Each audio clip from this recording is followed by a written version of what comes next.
Hi friends, നമ്മുടെ YouTube ചാനലിലേക്ക് എല്ലാവർക്കും സ്വാഗതം. അപ്പോൾ ഇന്ന് നമ്മൾ വീഡിയോയിലൂടെ പറയുന്നത് മാരുതി സുസുക്കി സ്വിഫ്റ്റ് ആണ് വണ്ടി. അപ്പോൾ ഇതിന്റെ കസ്റ്റമർ കംപ്ലൈന്റ് എന്ന് വെച്ച് കഴിഞ്ഞാൽ സ്റ്റിയറിംഗ് നല്ല രീതിയിൽ ടൈറ്റ് ആണ്. അതായത് സ്റ്റിയറിംഗ് നമ്മൾ ഓടിക്കുന്ന സമയത്തൊക്കെ ഇങ്ങനെ ഒടിഞ്ഞിരിക്കുന്ന പോലുള്ള ഫീല്, റിട്ടേൺ വരുമ്പോൾ നല്ല സ്പീഡിൽ വളവ് തിരിക്കുകയാണെങ്കിൽ റിട്ടേൺ വരും, എന്നാലും പകുതി മാത്രമേ വരുള്ളൂ. നല്ല രീതിയിലുള്ള ടൈറ്റ് ആണ്. അതുപോലെ തന്നെ നമ്മൾ ഐഡലിംഗിൽ ഇട്ടിട്ട് വണ്ടി സ്റ്റാർട്ടിങ്ങിൽ ഇട്ടിട്ട് നമ്മൾ സ്റ്റിയറിംഗിൽ ഇങ്ങനെ പിടിക്കുന്ന സമയത്ത് സ്റ്റിയറിംഗ് ഇങ്ങനെ വെട്ടിക്കും, നമ്മൾ കൈ എടുത്താലും സ്റ്റിയറിംഗ് ഇങ്ങനെ വെട്ടിക്കൊണ്ടേയിരിക്കും. അതായത് അത്രയ്ക്ക് നല്ല ടൈറ്റ് ആണ് സ്റ്റിയറിംഗിന് വരുന്നത്. അതുപോലെ തന്നെ നല്ല രീതിയിൽ ഓടിക്കാനും ഒക്കെ നല്ല പാടാണ്. അപ്പോൾ എന്താണ് അതിന്റെ കാരണമെന്ന് നോക്കാം. ഇത് മാരുതിയുടെ വണ്ടികൾക്ക് പൊതുവായിട്ട് വരുന്ന ഒരു കംപ്ലൈന്റ് ആണിത്. അപ്പോൾ അതിന്റെ സ്റ്റിയറിംഗ് കോളും കാര്യങ്ങളും ഒക്കെ നമ്മൾ അയച്ചു വെച്ചിട്ടുണ്ട്. അപ്പോൾ അതിന്റെ കാരണം എന്താണെന്ന് നമുക്ക് നോക്കാം. ഇപ്പോൾ ഇതിന്റെ സ്റ്റിയറിംഗ് കോളും കാര്യങ്ങളും അയച്ച് വെച്ചിട്ടുണ്ട്.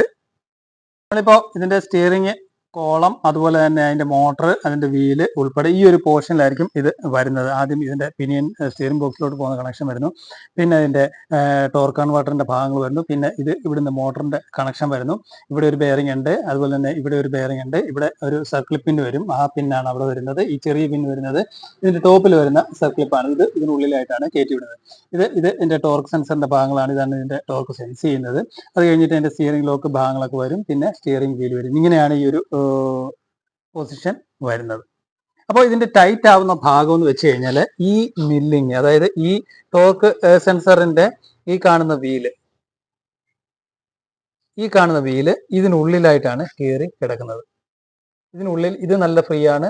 അതുപോലെ തന്നെ ബെയറിങ്ങിന് വേറെ പ്രശ്നങ്ങളോ കാര്യങ്ങളോ ഒന്നുമില്ല. ഇതിന്റെ ടൈറ്റ് വരാനുള്ള മെയിൻ കാരണം ഈ വീല് ഇതുമായിട്ട് ടൈറ്റ് ആയിട്ട് ഞെരുങ്ങിയിരിക്കുന്നത് കൊണ്ടാണ് ഈ ഒരു ഫീൽ വരുന്നത്. അതിന് നമ്മൾ ചെയ്യുന്നത് എന്താണെന്ന് വെച്ച് കഴിഞ്ഞാൽ ഈ ടീത്തിനെ നമ്മൾ ആദ്യം ഇതിനകത്ത് കയറ്റി വെച്ചിട്ട് ഇതിനകത്ത് ഒരു ചെറിയ പാട് വരും. ഒത്തിരി ഫ്രീ ആക്കി ഇടില്ല, ചെറിയൊരു ഫ്രീ ആക്കി. എന്നാലും സ്റ്റിയറിംഗ് നല്ല രീതിയിൽ നമുക്ക് കൈകൊണ്ട് തിരിക്കാൻ പറ്റുന്ന രീതിയിൽ നമ്മൾ ആക്കിയിടുക. അതിനെ ഈ എമരി വെച്ചിട്ട് നമ്മൾ സ്മൂത്ത് എമരി വെച്ചിട്ട് ഈ വീലിനെ സ്മൂത്ത് ചെയ്തിട്ട് ഇതിനകത്ത് കയറ്റിയിടും. അതിനുശേഷം ഇതിനകത്ത് ഫുള്ള് കാര്യങ്ങളൊക്കെ ചെയ്യും. അപ്പോൾ മാരുതിയുടെ വണ്ടികളിൽ പൊതുവായിട്ട് വരുന്ന ഒരു കംപ്ലൈന്റ് ആണ് ഈ ഒരു വീല് ടൈറ്റ് ആയിട്ട് ഇതിനുള്ളിലായിട്ട് ഇതിനകത്തോട്ട് നോക്കിക്കഴിഞ്ഞാൽ ഇത് നല്ല ഫ്രീ ആയിട്ട് തിരിയുന്നത്. ഇത് നല്ല ഫ്രീ ആയിട്ടാണ് തിരിയുന്നത്. പക്ഷെ ഇതുകൂടെ മെഷായി കഴിയുമ്പോഴത്തേക്ക്, ഈ വീല് ഇതിനകത്തോട്ട് ഇങ്ങനെ കയറി മെഷായി കഴിയുമ്പോഴത്തേക്ക് ഈ ഭാഗം ഇതിനുള്ളിൽ കയറി ടൈറ്റ് ആയിട്ട് നല്ല രീതിയിലുള്ള സ്റ്റിയറിംഗ് ടൈറ്റ് അനുഭവപ്പെടുന്നത്.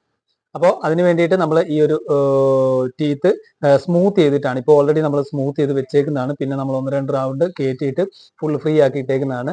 ഇപ്പോൾ ഫുള്ള് ക്ലീൻ ചെയ്തിട്ടേക്കുന്നതാണ് ഈ കാണുന്നത്.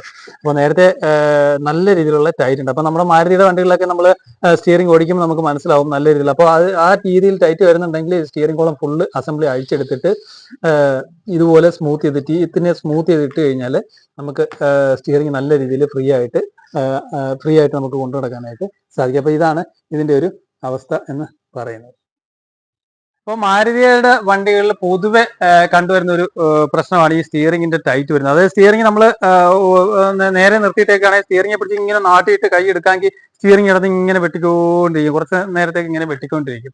അത് മീൻസ് ഈ ഒരു ടീത്ത്, അതായത് ആ മോട്ടറിന്റെ ഭാഗത്തെ നമ്മൾ കണ്ട ആ വലിയ ടോർക്ക് സെൻസറിന്റെ അടിയിൽ വരുന്ന ആ വലിയ ടീത്ത് ഇതുമായിട്ട് മെഷിങ് ടൈറ്റ് ആയിട്ടിരിക്കുന്നതുകൊണ്ടാണ് ഈ ഒരു സ്റ്റിയറിംഗ് ടൈറ്റ് നല്ല രീതിയിൽ വരുന്നത്. അല്ലാതെയും സ്റ്റിയറിംഗ് ടൈറ്റ് ബെയറിംഗിന് എന്തെങ്കിലും പ്രശ്നം ഉണ്ടെങ്കിലൊക്കെ വരാം. പക്ഷെ കൂടുതലായിട്ടും വരുന്നത് ഈ ഒരു വീല് മോട്ടറുമായിട്ട് കണക്ട് ആവുന്ന ആ ഭാഗത്ത് വന്നിട്ട് ടൈറ്റ് ആയിട്ടിരിക്കുന്നതുകൊണ്ടാണ് ഈ ഒരു പ്രശ്നം. അതിന് വേണ്ടിയിട്ട് നമുക്ക് ആദ്യം റഫ് എമരി ഇട്ട് ഫുള്ള് ടീത്ത് പിടിക്കുക, മാർക്ക് ചെയ്ത് വെച്ചിട്ട് പിന്നെ സ്മൂത്ത് എമരി ഇട്ട് പിടിച്ചു കഴിഞ്ഞിട്ട് നമ്മൾ ഇട്ട് കഴിഞ്ഞിട്ട് പിന്നെയും ടൈറ്റ് ഉണ്ടെങ്കിൽ ഒന്നുകൂടെ റഫ് ഇടുക. അങ്ങനെ ടൈറ്റ് മാറുന്നതിന് ചെറിയൊരു ടൈറ്റ് ഇടാം, നമുക്ക് കൈകൊണ്ട് തിരിക്കുന്ന ആ ഒരു ടൈറ്റ് ഇടാം. മറ്റേന്ന് വെച്ച് കഴിഞ്ഞാൽ നമ്മൾ പിടിച്ചിട്ട് 2 പേര് പിടിച്ചാൽ മാത്രമേ സ്റ്റിയറിംഗ് നല്ല രീതിയിൽ തിരിയുള്ളൂ. ഒറ്റ കൈ കൊണ്ടൊന്നും നമുക്ക് തിരിക്കാനായിട്ട് സാധിക്കില്ല, കോളം അഴിച്ചു വെച്ചാൽ പോലും. അപ്പോൾ ഇപ്പൊ നമ്മളത് സ്മൂത്ത് ആയിട്ട് ഇട്ടിട്ടുണ്ട്. അപ്പോൾ ഇങ്ങനെ മാരുതിയുടെ വണ്ടിയിൽ ടൈറ്റ് വരുവാണെന്നുണ്ടെങ്കിൽ സ്റ്റിയറിംഗ് കോളം ഫുള്ള് മാറേണ്ട ആവശ്യമില്ല. സ്റ്റിയറിംഗ് കോളത്തിൽ അഴിച്ചെടുത്തിട്ട് പീസാക്കി എടുത്തിട്ട് ആ ഒരു വീലിനെ നമ്മൾ സ്മൂത്ത് ചെയ്തിട്ട് കഴിഞ്ഞാൽ സ്റ്റിയറിംഗ് നല്ല രീതിയിൽ ഫ്രീ ആയിട്ട് നമുക്ക് കൊണ്ടു നടക്കാനായിട്ട് സാധിക്കും. ഓക്കെ, അപ്പോൾ മാരുതി സുസുക്കി സ്വിഫ്റ്റിന്റെ സ്റ്റിയറിംഗ് ടൈറ്റിനെ കുറിച്ചാണ് നമ്മൾ ഈ വീഡിയോയിൽ മനസ്സിലാക്കിയത്. Okay, thank you for watching.